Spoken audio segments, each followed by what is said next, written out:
ఇంకప్పుడు దాంట్లో కళ ఏం కనబడుతుంది అంటే ఏంటి వాళ్ళకి రాజకీయాలు అంటే విరక్తి పడుతుందా? అంతే కదా. ఇప్పుడు కాస్తో కూస్తో ఆ టైపులో జనసేన దగ్గర ఉండాలి.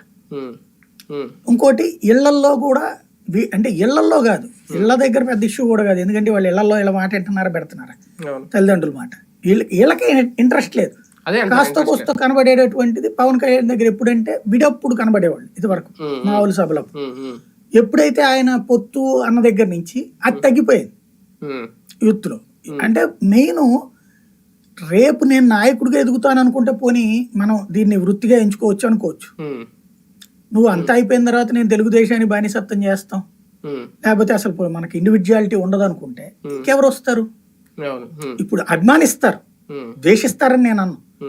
మనకేమీ కానీ సంబంధం లేనప్పుడు వెళ్ళి ఏం చేయాలి? రెండవది, ఈ పార్టీ తరపున తిరిగితే మన ఏరియాలో రెండో పార్టీ వాడికి మన శత్రువు, ఇంట్లో అమ్మా నాన్నలే తిడతారు. కాబట్టి క్రమంగా యూత్ ఇంపాక్ట్ అనేటువంటి తగ్గిపోయింది. రెండో పాయింట్ ఏమైపోతుందంటే డబ్బున్న లీడర్లకే అవకాశం. రెండోది, ఇప్పుడు తిరగడానికి కాస్ట్ ఎక్కువైపోతుంది. అంతంత తగలేసుకుని మనం వాళ్ళ వెనకాల తిరిగితే ఏం మురుగుతుంది? అంటే కొన్ని రోజులకి ఇంకా వారసత్వ రాజకీయాలు ఉంటాయేమో. డబ్బులు మాత్రమే తిరిగేవాళ్ళు ఇక ఇప్పటికే వెనకాల తిరగడానికి ఏజెన్సీలు తయారైపోయాయి. ఏది మన సుబ్బారావులకు చెప్పాయా 100 మందిని పంపించమను, రామారావు చెప్పు 100 మందిని పంపించమను. 100 మందికి పంపిస్తే ఒక్కొక్క మనిషికి 500 రూపాయలు చొప్పున ఇచ్చి అతనికి 10,000 ఇవ్వాలి కాంట్రాక్ట్ కూలి. ఈ టైపు తయారైంది.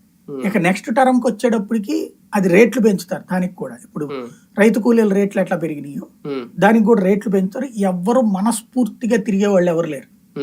మనస్ఫూర్తి అనే పదం నేను చూసిన ఇన్నేళ్లలో లాస్ట్ ట్రిప్కే చాలా వరకు తగ్గిపోయింది. ఈ ట్రిప్కి ఇంకా అసలు మనస్ఫూర్తిగా ఒక్కడు కూడా తిరగట్ల. పక్కన ఉన్న పిఏ కూడా రేపు పొద్దున్న నాకేంది, ఈయనేమో అందరికి పొందుతాడు నాకేంది అని తిరుగుతున్నట్టున్నారు. వైసీపీలో మొదటి నుంచి కూడా జగన్ అంటే వైసీపీ, వైసీపీ అంటే జగన్ తప్ప రెండో నాయకుడిని మనం పెద్దగా చూడలేదు. 1 నుంచి 10 వరకు ఆయనే అనుకుంటుంటాం చాలాసార్లు. టీడీపీలో కూడా అదే పరిస్థితి వచ్చేసిందా? అదే పరిస్థితి తీసుకొచ్చారా? ప్రజాగళం పేరుతో చేస్తున్న యాత్రలో ఎక్కడ చూసినా బాబు గారే తప్ప ఆ యువగళం తర్వాత నారా లోకేష్ గారు కూడా కాస్తంత కనుమరుగయ్యారని చెప్పాలి. ఎందుకంటే ఇప్పుడు అక్కడ ఉన్న ఎక్కడ మంగళగిరిలో తిరుగుతా ఉన్నా మెయిన్ సెంట్రిక్ గానైతే ఆయన కొంచెం తప్పుకున్నారేమో. ఎక్కడ చూసినా బాబు గారే కనిపించడం, ఆయనే విమర్శించడం, ఏం చేసినా రెండో వ్యక్తి అనేది ఇంకా ఎక్కడ కనిపించట్లేదు టీడీపీలో. వ్యూహాత్మకంగా ఆలోచించినట్టున్నారు. ఎందుకంటే ఇప్పుడు జగన్ క్రిందసారి 2014, 19లో తల్లో చెల్లో తిరగడం ఇది. అప్పుడు చంద్రబాబు కూడా